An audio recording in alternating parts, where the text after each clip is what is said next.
So the first talk will be by Professor Peter Cart, who is is one of the leading figures in robotics. He has been the author of a very successful book providing MATLAB examples for really implementing robotic systems, and is for sure one of the leading figures in the area of vision, I would say SLAM, and related fields, which, as you know, is one of the most probably mature areas, mature in the good sense, one of the more developed areas of robotic research.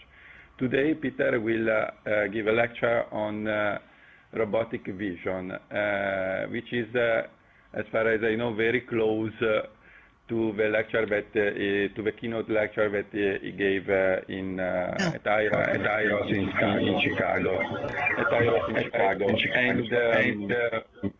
And you will see it's extremely interesting because it's really comprehensive vision of the problem that we have in vision research. So I now leave the floor to Peter. So Peter, the floor is yours. Thank you for coming. Thank you for staying at home and giving this lecture. All right, thanks very much, Fabio. I'm just going to try and share my screen. Fantastic. Okay, thanks everybody for being here. As Fabio mentioned, this is effectively a rerun of a talk that I gave at IROS a couple of months ago as a plenary. And my interest has been for a long time in the use of vision for robotics. So what I want to do today is just talk about the sense of vision, the biological sense of vision that we all use every day to guide us in what we do, and to make the case that vision is a really important sensing modality that robots really need to adopt. The sense of vision that robots have today is actually quite rudimentary, and there's an awful lot of research that we need to do if we're able to achieve the level of visual capability that we have, even very simple animals have, if we can embed that capability in robots. So that's the case that I want to make today, that vision is an awesome sensor and robots need it. So it's a pretty easy talk. There's almost no math, just a lot of pictures, and I really want to tell a story. So I'm going to start the story at the beginning, a good place to start a story. And in the history of everything, at the very beginning, there was absolutely nothing. Nothing in the universe at all. The universe didn't exist. And around 14 billion years ago, the Big Bang happened, and suddenly there was a whole bunch of matter and a whole bunch of energy. Nobody quite knows where it came from, but it appeared. And this then really was the era of physics. Physics ruled. Particle physics, nuclear reactions, fusion, gravity, all of that happened over many, many billions of years, until eventually out of all of that, our planet formed. And that's 4 billion years ago. So it took a long time from the Big Bang to when we got a planet, almost 10 billion years. And the planet was an exotic mix of chemicals. There was a lot of energy around. And a lot of really interesting chemistry happened on the surface of the Earth. It happened in pools and ponds of warm water with all of those rich chemicals about. And incredibly quickly after the planet was formed, 3.5 billion years ago, so all it took was 500 million years, life appeared on the surface of the planet. And then we changed from an era of chemistry to an era of biology. The early life on the planet was actually not that exciting. Single-celled organisms ruled for an awfully long time. They evolved very, very slowly, but over billions of years, really not much new capability appeared in life on the planet. Until a fairly momentous event 600 million years ago, when the first light-sensitive organ in these single-celled life forms appeared, and biologists refer to that as an eye spot. You can think of it as a single pixel. It only has the ability to determine light or dark. It doesn't know the direction. It can't form an image. It is just a single light sensor. And this was a revolutionary development. It was, in fact, a mutation of a gene that we use for a lot of other sensing. A mutation happened, and then we had a light-sensitive element appeared in these very simple creatures. And it was very soon put to use, and some of these very early creatures from 600 million years ago, they had the ability to locomote. They had a tail, a flagella, which allowed them to move through the water body. And if you look at this diagram here, you can see that the photoreceptor, this eye spot, is very, very closely connected to the part of the life form that controls the flagella. So it is really a very simple visual control loop. It moves, the tail moves according to what is sensed by this eye spot. So this very simple visually enabled creature then is able to do tasks like regulate its altitude within a pond of water according to the amount of light. It uses the amount of light as a proxy for its depth in the pond. And it can perhaps move from a dark part of the pond to a bright part of the pond. So this thing is really no more intelligent than a Brattenberg vehicle. It's basically a direct connection from a sensor to a motor element.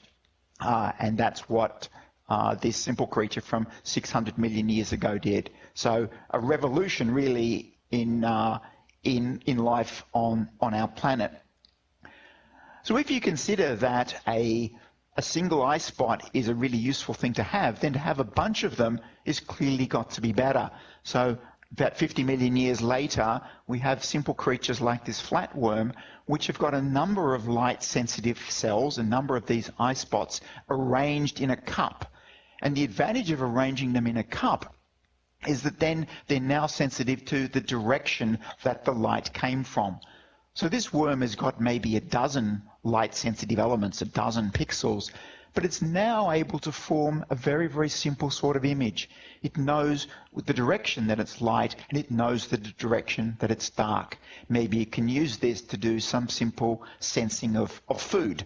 It can see something move across its field of view and perhaps move towards that in order to consume it. So development from a single eye spot to multiple eye spots. We have a rudimentary eye. This is a really extraordinary creature, a trilobite, and they were very, very successful. They were on planet Earth for 270 million years, and they came, just maybe 30 million years after the flatworm. And you can see now the structure of the eye. It's got many, many light-sensitive elements. And to us looking at this eye today, we would say this looks very much like the compound eye that we find today everywhere in insects. A very big compound eye, but nonetheless, it's a compound eye, and you can see that it's got pixels that can see forward, can see sideways, and even see a little bit backwards. So a very, very successful vision-enabled creature. And this creature was a predator. It used its eyes to determine where food was and to hunt it down and consume it.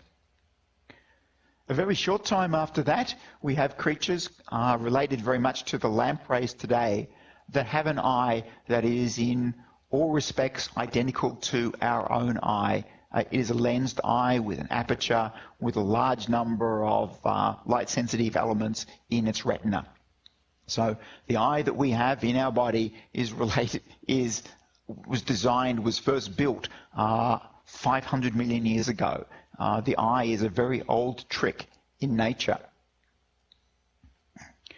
So if we look at this figure, which shows the evolution of everything on from the Big Bang right through to us today, we can see that for the longest time life was very simple.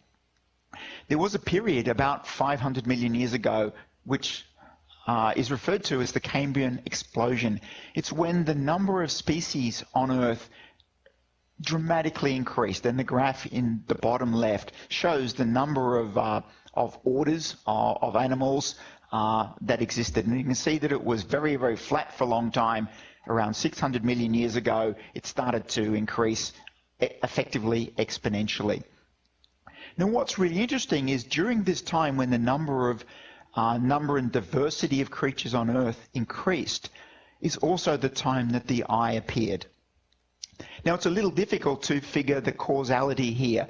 I like to think that it was the evolution of the eye that drove the diversity of life on the planet.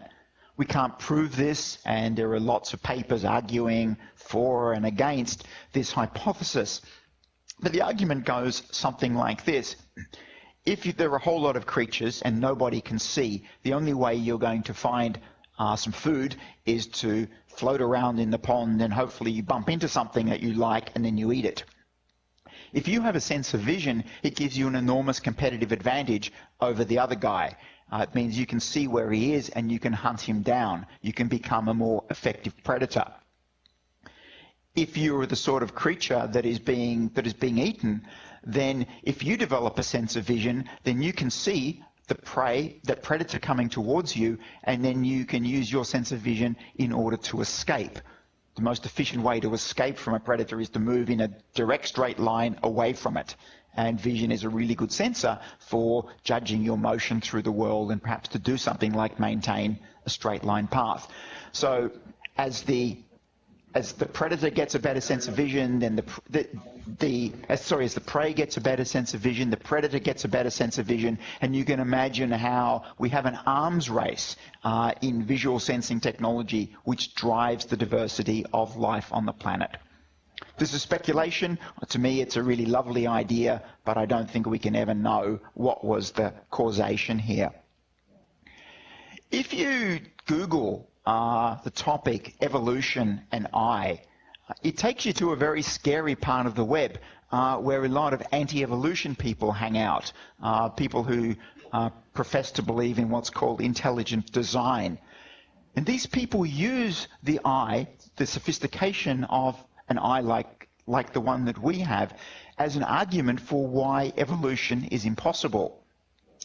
They believe it's not possible to have an eye. And even Charles Darwin himself, the guy who discovered the theory of evolution, he struggled a lot with the idea of the eye, and he actually wrote about it. But he made peace with it and came to believe that it was possible for an eye to evolve.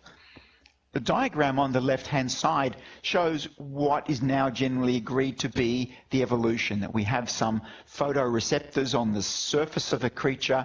Gradually, they are arranged into a cup, which allows some sort of focusing. The cup gets deeper and it becomes more spherical. It becomes almost completely closed. It becomes sealed off, it fills with fluid, a lens evolves, and eventually you have an eye like we have today. So the anti-evolution argument says that half an eye is no use, but actually the eye that we have is very useful, but an eye that's less powerful than our eye is still better than having no eye at all. So this is the sort of generally agreed now evolution of eyes in the sense of vision. The other thing that's really fascinating is that in the natural world there are a great diversity of types of eyes, and here are some pictures of some of them. The blue dots along the mouth of a scallop are a whole bunch of very simple eyes that the scallop uses to see food coming and to control the little into the mouth of the scallop. So it's got a large number of discrete eyes. Nautilus in the top middle is a creature with effectively a pinhole lens eye. It doesn't actually have a lens, it's simply a pinhole. The octopus eye is very similar to ours in some respects, but the retina is organized very differently. Insects have compound eyes. Nobody says you have to have two eyes. The spider has many eyes, and the scallop has many eyes. So there are 10 different eye designs on the planet, and 96% of all animal species have eyes. The only creatures that don't have eyes are the ones that live in very, very dark depths of the oceans or in caves very, very far underground. So vision is almost ubiquitous as a sensor for creatures. So what I want to do now is talk a little bit about how images are formed on the retina of an eye, how images are formed on the retina of our own eye.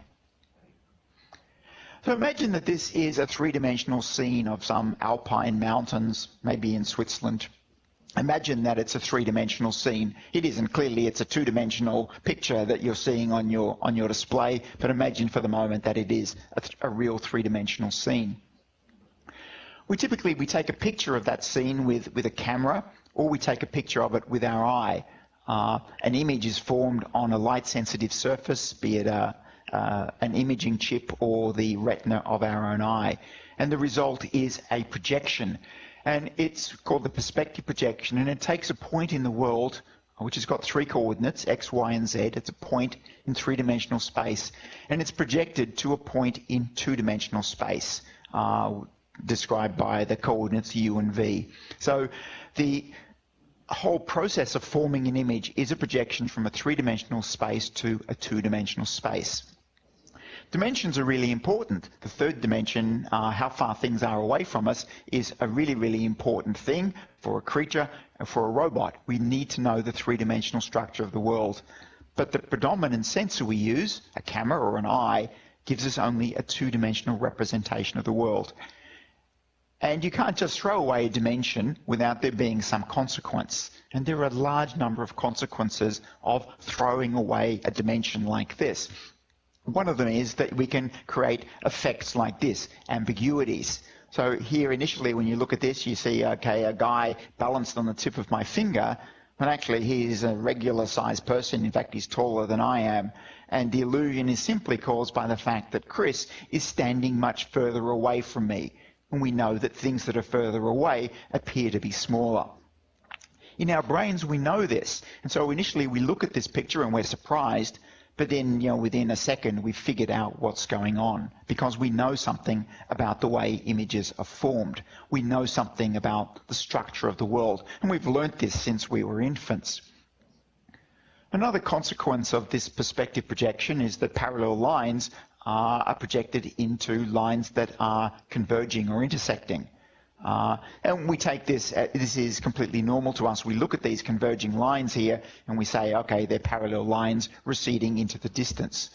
But this is part of the knowledge of the projection process that we have in our heads, and we're able, to some extent, to invert this projection process. And that's something I want to talk a little bit about shortly.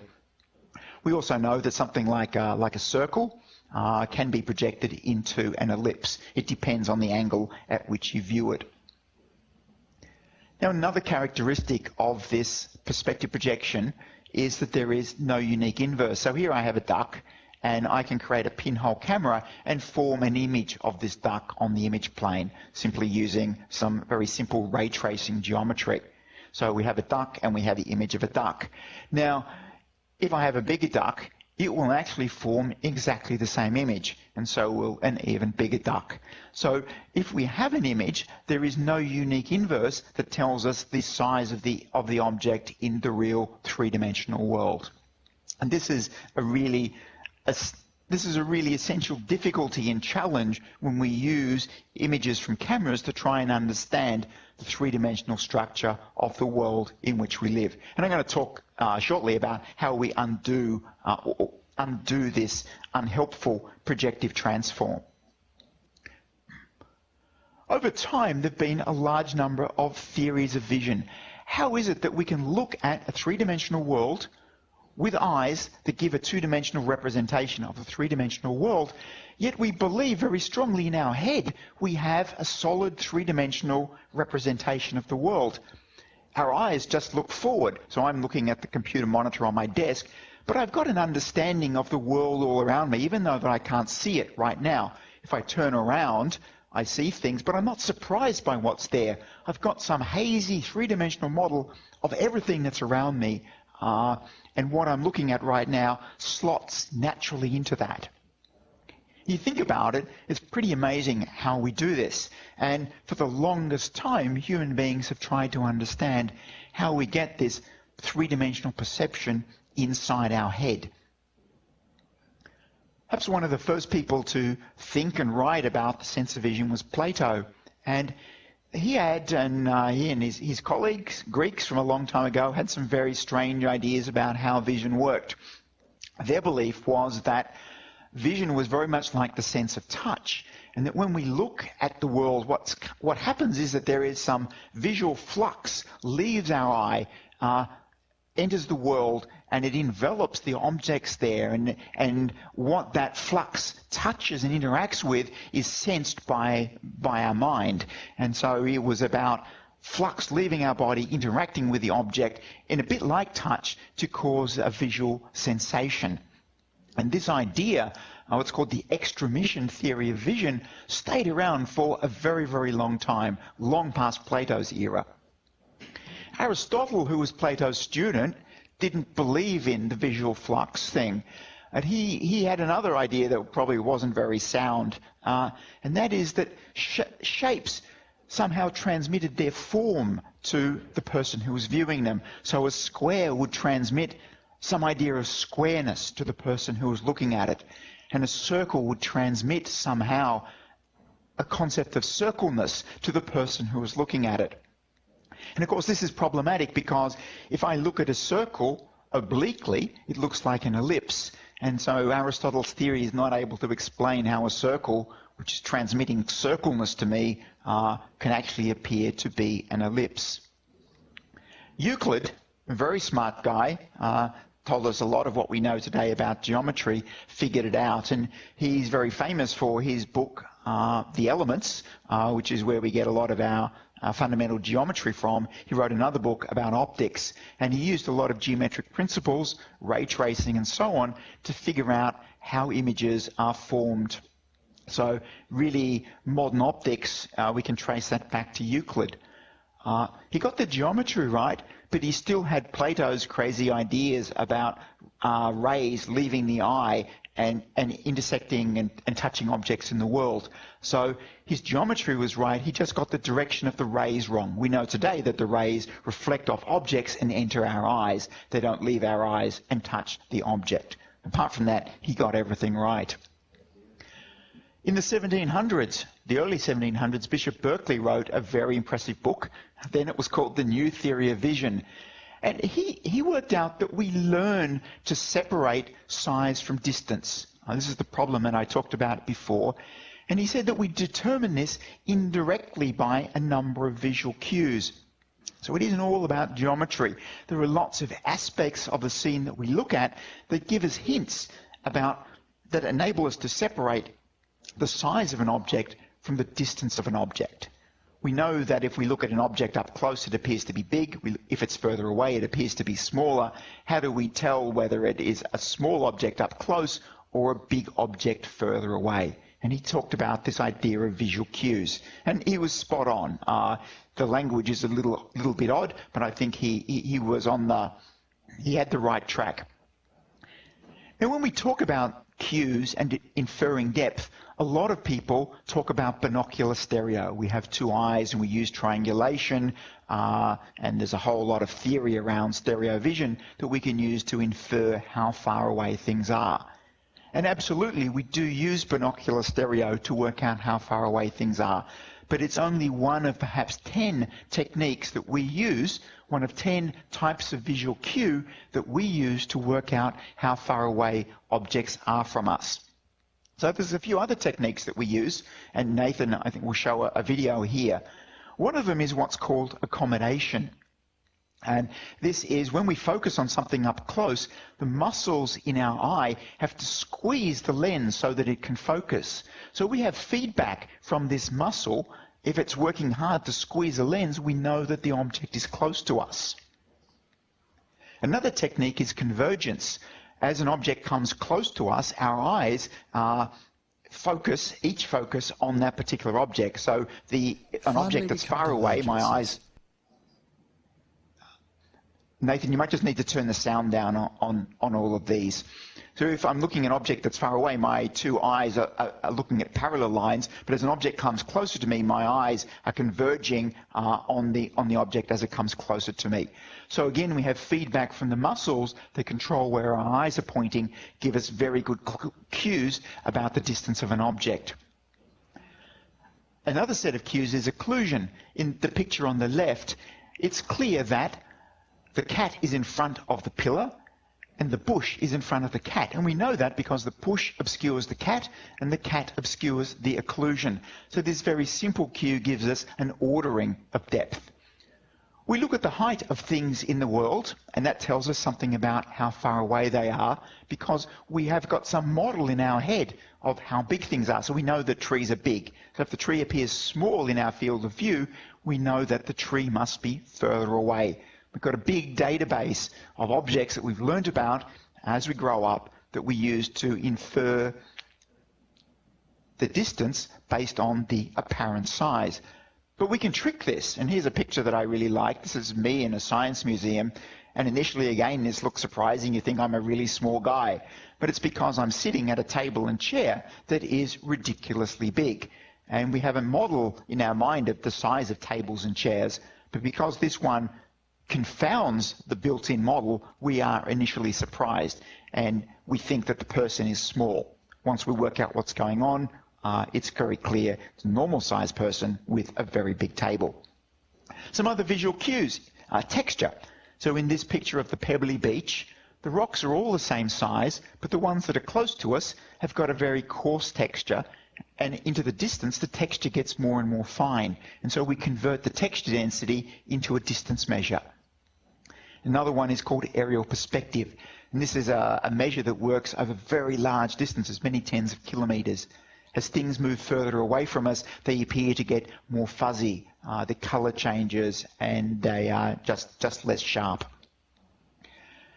This is a rather busy graph, but what it shows is distance in the horizontal axis and the sort of depth resolution in the vertical axis, and each line shows the type of visual cues that we use at particular distance ranges. And so you can see up close, we use convergence and accommodation, we use motion perspective, we use stereo, binocular stereo, over quite a range of distances. Over very large distances, we use things like the aerial perspective. So we use a large number of cues, and in our brain we fuse this into a three-dimensional model of the world, undoing this unhelpful perspective projection. Moving to more modern times and more modern theories of vision, there's some really impressive work and very influential work done by Gibson in the 1950s. And he started a school of thinking about vision called Ecological Vision. And this doesn't mean ecological in the green sense. It means ecological in terms of an environment in which vision occurs. Now, here's a picture that I made of two suitcases. And just looking at this picture, you can't tell whether it's one suitcase on top of another suitcase, which one's a big suitcase and which one's a small suitcase. But if I put the rest of the original image in there, it suddenly makes sense. I added the ground plane, and now we can see that there is a suitcase close to the camera, another suitcase further away from the camera, and they're probably the same size suitcases. But that's not clear when the ground isn't there. So the ground adds a lot of important context in parsing the image and understanding its structure. Now, we don't actually need a very sophisticated ground. If I just insert a plane of dots that have formed with the appropriate perspective, that is sufficient to help us reconstruct the three-dimensional nature of the world. So the catch cry of the ecological vision people is, ask not what's inside your head, but what your head's inside of. So what they're saying is, it's the environment in which the objects exist that's really important in understanding what's going on. Another very influential person in the history of theory of vision is David Marr, and he did a lot of very influential work in the 1980s. He died tragically at a very young age, and he thought about vision in terms of a hierarchy. He said, first, at the highest level, we have computational theories. That's theories about what computation is going on in our head. What is it we're trying to do to interpret the visual scene? The next level down are the algorithms. What are the algorithms that we use to implement, instantiate those computational theories? the level below that is what he called the circuitry. What's the circuitry that implements those algorithms? And for our brains, the circuitry are the light-sensitive cells, the neurons, the nerve bundles, and different areas of the visual cortex. So Marr initiated this hierarchy, and although a lot of the details of what Marr said are no longer current, they're no longer accurate, this idea of the hierarchy is still a very useful way to think about vision. And these two books, which I like a lot, they're quite recent books, one by Frisby and Stone, and another one by Stone alone, one called Seeing and one called Vision and Brain, basically carry on with Marr's ideas, but what they do is they slot in the most modern visual neuroscience to describe the algorithms, the circuitry, and the theories that underpin vision. Of course, the work of David Marr in 1982 is, it's almost 40 years ago. Lots happened in that time. This is a book that I've been looking at recently called The New Visual Neuroscience. The book weighs about 6 kilos. It's a very, very thick book. And that's just, what's new in visual neuroscience. So this field is progressing at a great rate. There's a massive project in Europe, the Human Brain Project, just trying to understand the entire brain, but the visual part of the brain also. And in the United States, there's something called the Brain Initiative. So we know a lot more about the brain, and in the coming decade, we will know exponentially more about how the brain works. So it's a very exciting time to be doing this kind of research. Another thing that I'd like to point out about the sense of vision, the human sense of vision, is that what we call seeing is a very active process. So the eyeball is driven in the eye socket by the fastest muscles in the human body. They are capable of very, very high speed, very high velocity, and enormously high acceleration. So very, very high performance muscles guide the eye to scan it over the world that we're experiencing. And people have done experiments with eye trackers where you use various sorts of devices to understand where the eye is pointing. The picture on the right is from a paper by a guy called Yarbus in the 1960s, who was one of the first people to explore how the eye examines or explores a particular scene. And he illustrated this with a very old, apparently very famous Russian painting.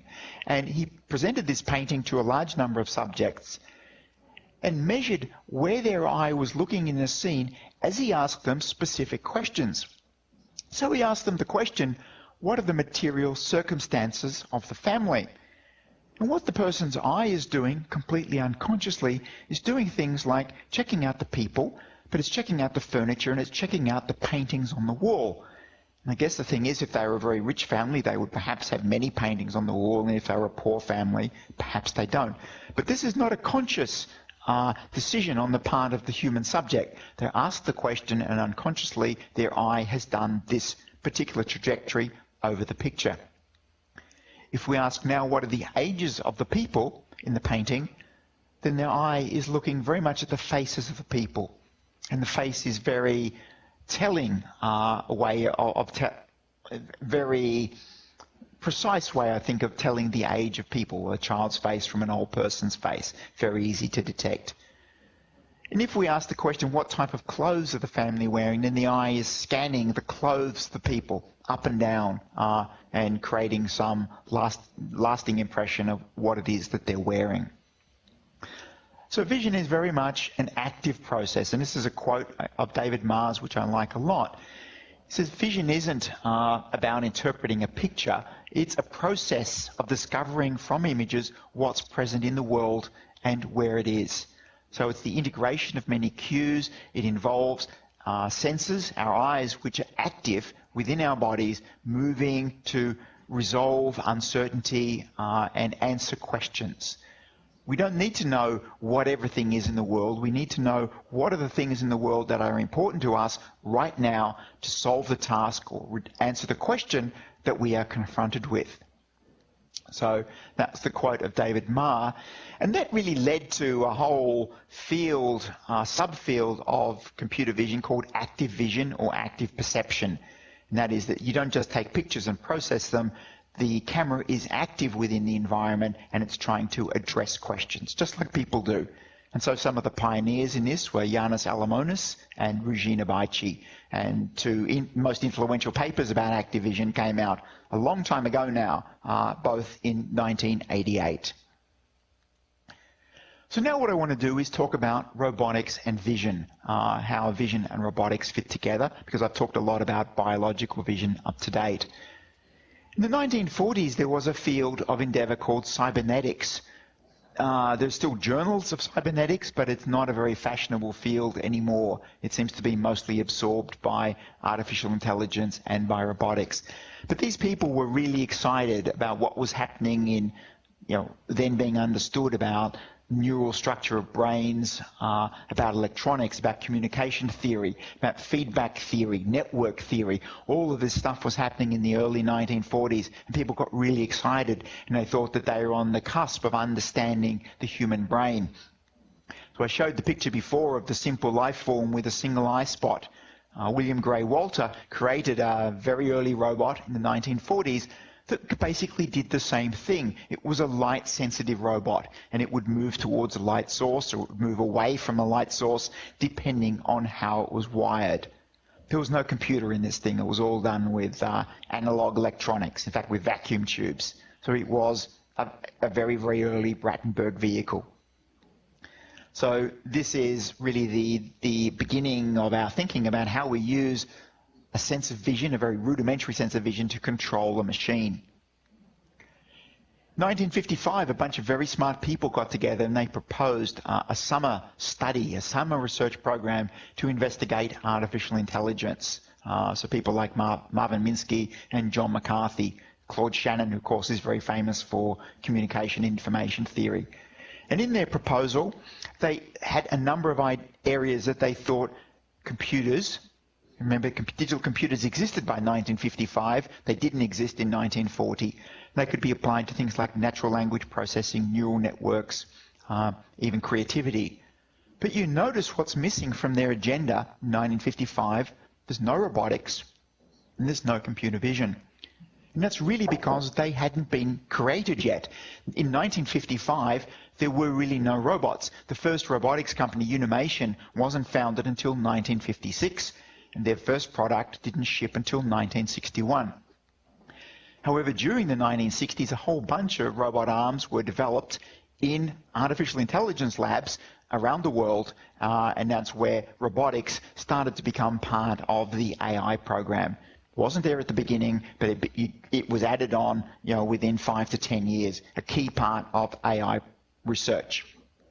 Computer vision also didn't exist in 1955, but by the mid-1960s, computer vision was definitely part of the AI agenda. And these are a few figures from the very seminal PhD thesis of Larry Roberts in 1964. Then progress in a number of different areas. People started to use stereo vision, take a pair of images, two cameras separated by a baseline, and compute very rudimentary depth maps. So at each pixel, we can work out how far that pixel is away from the camera. And this is some very early stereo results from the very early 1990s. Another video, Nathan. So one of the first vision-enabled robots was Shaky. It was created in the late 60s and went into the 70s. He had a TV camera on board. All the computing was off-board. The computer was massive. It was a room-sized PDP-10. But as it moved around its environment, it used the sense of vision to understand what it was that it was looking at, make rudimentary maps and models of its environment, and carry out sort of useful tasks. Another robot from a little bit later was the work of Hans Moravec, and also a very young Rod Brooks was involved in this work. This was the Stanford Cart. It had on it effectively a stereo camera. You might be able to see, this is a very speeded up video, you might be able to see the camera on the robot stepping sideways across the robot. So it took pictures with a number of different baselines, processed it, moved a few inches, and then repeated the process. So it was painfully slow, but it was able to do three-dimensional reconstruction of the polyhedral objects in its world and plan a path. So this is the application of vision to robotics in the 1980s. This is some work that I did myself and in the late 80s, and I was interested in very reactive control. How can I get a camera making many measurements per second? So Moravec was taking visual measurements once every few minutes. I wanted to take many measurements per second and use that to control a feedback loop, a technique that's referred to as visual servoing.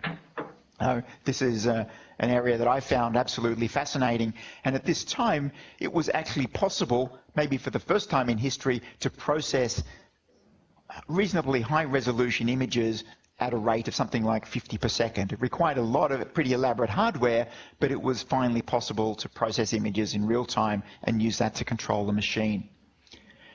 And I did a number of other things subsequently. This is an example of some work I did with a flying vehicle back in 2004.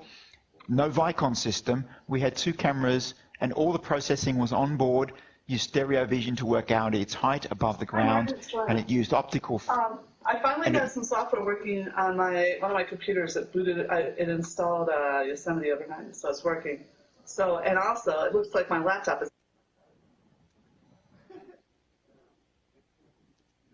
Okay, and it used optical flow from the down sensing cameras to work out its velocity over the ground. So this vehicle navigated with two cameras and a very simple IMU. It did not use GPS. It was able to navigate in an environment without any external localization. And this was 10 years ago. We did a similar thing for an underwater robot. Again, this had a stereo pair of cameras that looked downwards, and it used that to control its altitude over the seabed and also to determine its velocity with respect to the seabed. And if there was a water current pushing it sideways, it could detect that and apply appropriate thrust corrections to fix that up. Another example of a visual motor loop. In this case, what I'm doing is processing images that are coming from a panoramic camera, fitting some simple splines to the edge of the road and using that to control the steering on this robot. So very simple. It's not massively robust. It relies on the fact that the road is white and what's not road is darker, but it gives an example of how I can connect the sense of vision to the motor part of a robot in a feedback loop. Some other work that happened, this was, pardon me, some work at Carnegie Mellon University. They, in the early Alvin, one of the early nav labs, they used a bunch of color cameras feeding a very simple neural net, sort of state-of-the-art neural network for 1989 to do color segmentation of the road and to guide the robot along the road. So not explicitly trained, not explicitly coded, this robot was trained to learn what was road and what was not road. Over in Europe, there was some phenomenal work done by Ernst Dickmanns in Munich, and this was his first vision-controlled robot vehicle, a van that was filled with amazing computing equipment for the era, and it was able to navigate along a road at reasonably high speed using attentive vision. And that is, it's not processing the whole scene, it's processing those grey rectangles that you can see there. That work was rolled into a very large European project called Prometheus, which ran in the very early 90s, and they were able to demonstrate driving at up to 170 kilometers an hour. They drove from Munich to Copenhagen and back with a reasonably small number of human interventions. So Google car gets an awful lot of press today. People are impressed with a Google car. I think people forget the history and what was done with quite rudimentary computing techniques, perhaps nearly 30 years ago. There's a long history for this kind of work. Okay, so there are some examples of how we can use the sensor vision to control a robot, to control the motor system of a robot. But in the early 90s, these two fields split apart, and I like to think of it as a serpent entering the garden. The nice relationship between robotics and vision was effectively severed by the introduction of this kind of device, the scanning laser rangefinder. This was a device that cost less than $10,000, and it gave metric information. There was no longer the need to invert the perspective transformation. This sensor told you how far things were away in centimeters. And these were used quite early on for vehicle navigation. This was quite a sophisticated laser scanner built at Carnegie Mellon University. And the reason I think that laser rangefinders took off is that at that time, stereo vision, which was the only alternative way of working out how far away things were from my robot, was very cumbersome. I needed two cameras. Cameras were expensive. I needed a thing called a frame grabber to interface them to my computer. My computer didn't have very much processing power. And the results, even if I did all this stuff, the results that I got from my stereo algorithm were really not very good. So robotic people, almost in an instant, just stopped looking at vision and said, we love laser rangefinders, let's use those instead. And it's been that way for almost 20 years. Laser rangefinders have got more sophisticated, better range, they got cheaper, they've developed more beams, and so they're able to do very, very sophisticated work. This is a video, quite recent video from the mobile robotics group at Oxford, and this just shows what can be done with a laser rangefinder attached to a vehicle. And you can see that it's building up a totally wonderful three-dimensional model of the environment through which the robot is moving. We've got solid geometry. We can reason about geometry. We can do path planning with the geometry. You can see why robotic people like the laser rangefinder. We still don't know how to make a model like this using vision on board a mobile robot. There's also been the new type of sensor, we call them RGBD cameras, red, green, blue, and depth. The Xbox Kinect is an example of that, and so is the Swiss Ranger camera shown here on the bottom right. But my argument with these direct range sensing devices is they only tell you the geometry. What they're missing is the color and the texture, which are really important for object recognition. They can't do face recognition, which is really important for robots that need to interact with people. They can't really tell what sort of actions the human beings around them are undertaking. Hard for them to work out what's the intent of the human beings around them. So I think that just relying on laser rangefinders in general, and only the geometry, we have a very impoverished view of the world. So that's why I argue that we need to get vision back into the equation. So while the robotic people dropped vision and went off and used their laser rangefinders, what were the vision people doing? The vision people have been doing really awesome stuff. There's a very famous video called Building Rome in a Day, and what they did is just go on to Flickr and pull out all the images that people took of the Colosseum, and from that they were able to do some pretty elaborate matching, work out where all those pictures were taken from, and create a full three-dimensional reconstruction of the Colosseum. Without even having to go there, they just took the images that other people had taken off the net. This is a lovely paper, which is about how can I look at a picture and work out, is it a picture of a house in Paris or a house in London? Both cities have got unique architectural styles, but how can you actually write an algorithm that would tell you this is a Parisian window or this is a London window? And these guys showed that it could be done using a lot of machine learning. And so the vision people have been working on all of these things: multi-view geometry, visual odometry, visual SLAM, image stitching, pose estimation, feature detectors, face recognition. They've been doing all of this stuff, creating a wonderful collection of tools. And roboticists use a lot of these tools, but I think there are a lot of tools that the vision people have developed that roboticists are ignorant about, and that's a real shame. The book here on the right by Rick Zeliski is a fantastic book if you want an introduction to state-of-the-art, the breadth of state-of-the-art vision algorithms. It's, if you like, an encyclopedia of all of these modern computer vision algorithms. Multi-view geometry is all about how I move a camera through the world, looking at a scene, and reconstruct a three-dimensional model of the scene that I'm looking at, and also the trajectory that the camera took through the world. We can use that to do stereo vision. So here is a stereo pair and a state-of-the-art stereo reconstruction of those two images, very, very high resolution. And here's an example from my own lab of a reconstruction of a coral reef taken from a single camera, moved over the reef. We can do a three-dimensional reconstruction, we can mesh it, we can do texture rendering, and then we can zoom in on a part of the reef, effectively pick it up in our hand and look at it without having to go to all the trouble of going underneath the water.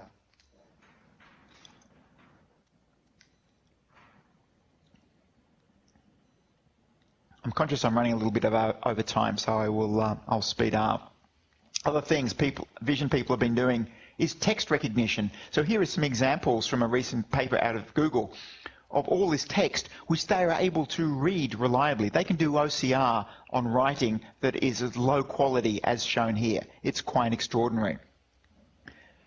So, in a nutshell, they've done lots of really awesome stuff that roboticists need to be aware of. But I think the limitation with the computer vision approach is that the camera is passive. They take their images out of databases. They download them from Flickr or from Google. And that means that they're not able to take a picture according to what the robot wants to do, depending on the task or depending on the question.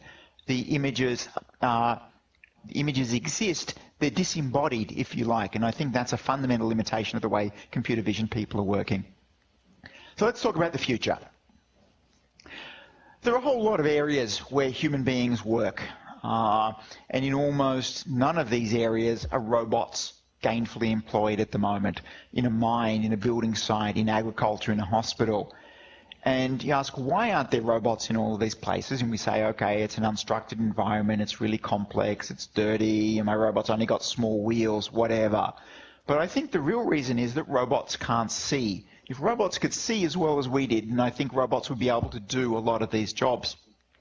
And seeing to me is a really rich term. It's more than just taking a picture. It's about recognizing objects, places, detecting motion, paying attention, what's important, what's not important.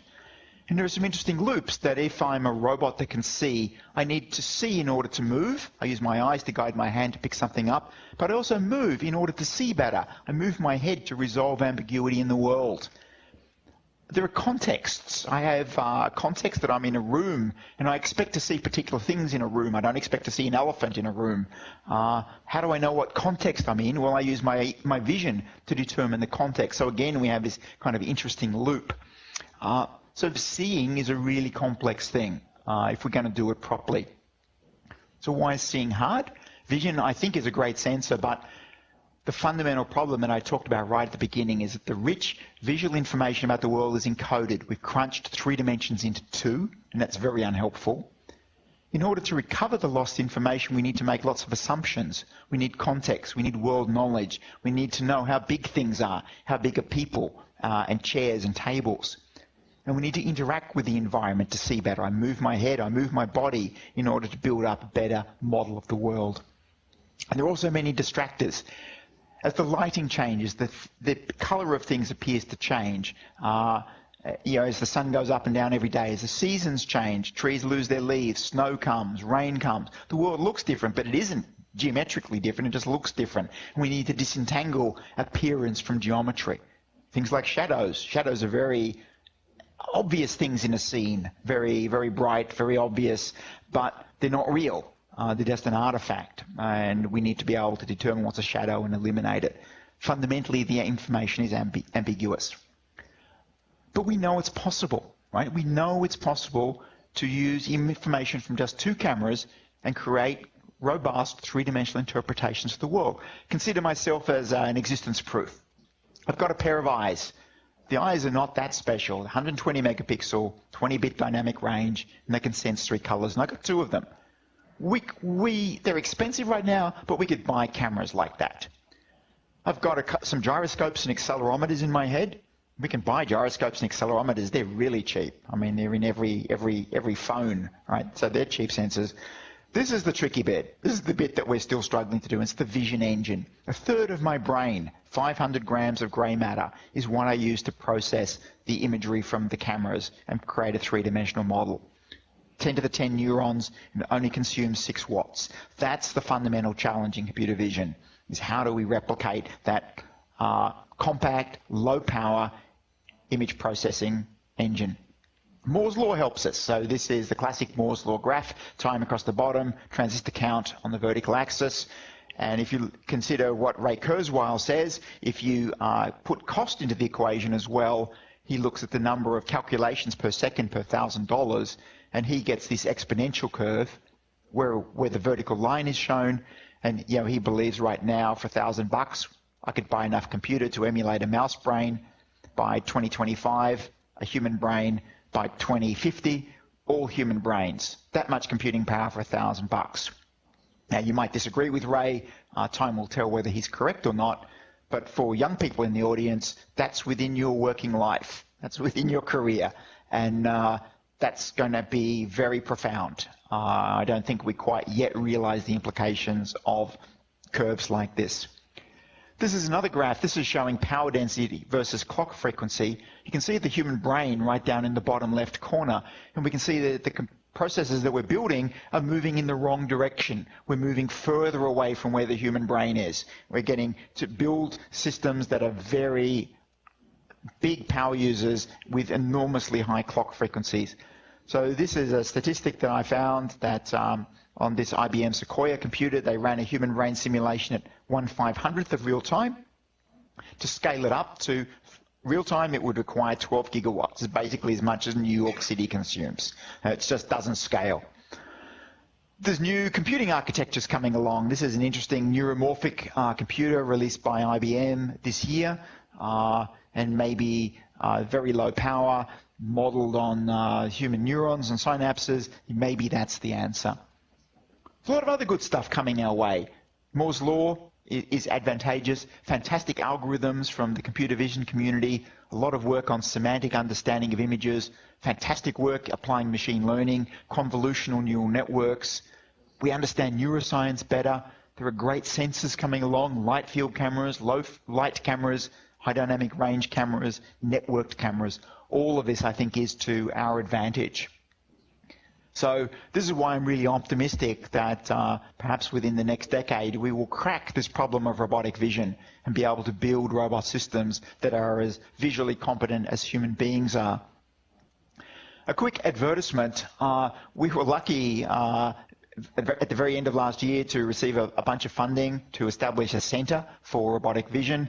I'm the director. We've got a bunch of very smart people, postdocs from around the world, and chief investigators from all over Australia, partner investigators from a number of institutions around the world.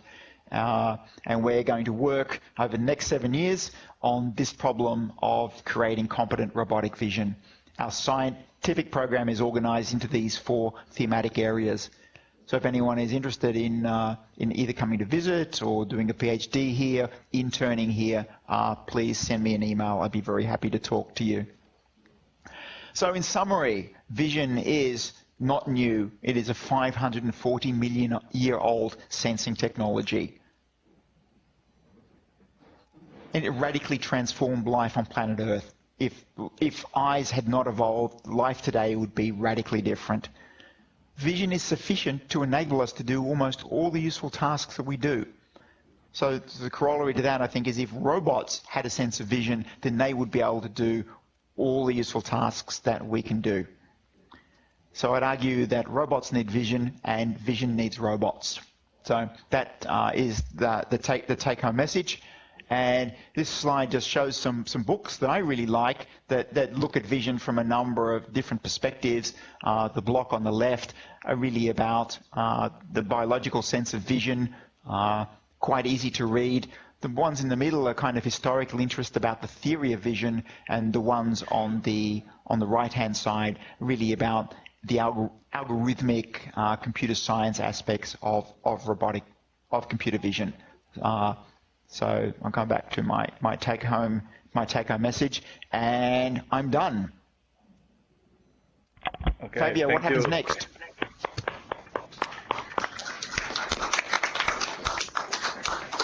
Okay.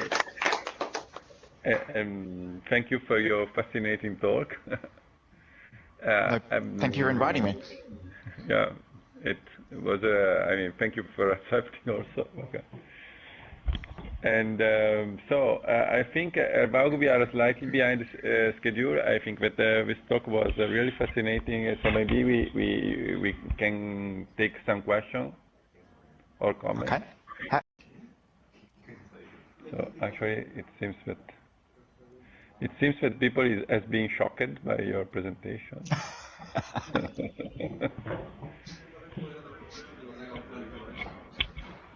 Okay, I have a question from Plymouth. Yes, go ahead. Okay, hello. Thank you for a very nice talk. I was just wondering, could you comment on the new type of event-driven cameras and sensing, and whether you think that that's an important part of the future of vision? So cameras that only send information that's changing in the scene. The event-driven camera, I think, is probably one of the biggest innovations that's come along in recent time. It's a radical rethink of the camera.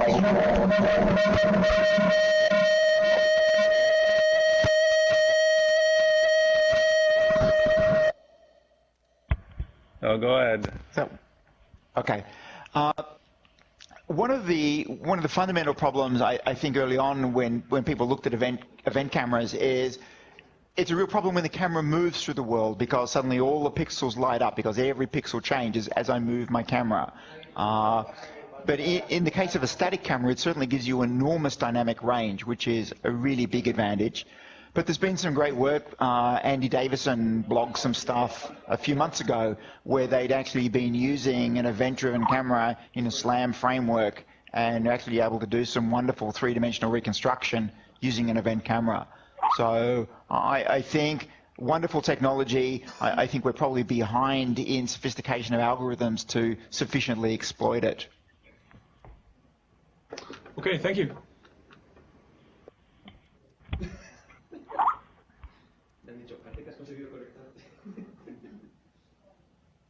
Other questions? So maybe I have a question about the role of movement, because you have shown the example of AI, which actually is on the head and the head move, and you also have shown that very nice work on people moving, looking for information into the painting. So how do you think that we should include the knowledge of movement inside the vision algorithms? To my mind, the integration of movement with vision is absolutely critical, and I think this is where the vision people, I think, will reach a plateau in the performance that they can adopt. There is only so much information you can glean from a single picture of an object. It may be that you just can't. Object recognition is not perfect, and I don't think it will ever get to be 100% just from looking at a static photo of an object. We don't do that. We do other tricks, and movement is really critical to that. So I think, in the AI. Amongst AI people, I think this notion of embodiment has become increasingly recognized as being important. That you need to be in a body in order to be intelligent, and I think vision and motion is another aspect of that same consideration. That the eyes, the camera, need to be in a body that can move within the world in order to achieve intelligent levels of visual performance. So short answer, absolutely critical. Yeah. Thank you. So if there are not other questions, I think we can thank again the speaker, Peter. Okay, thank you again. Thank you very much. Thanks for the invitation.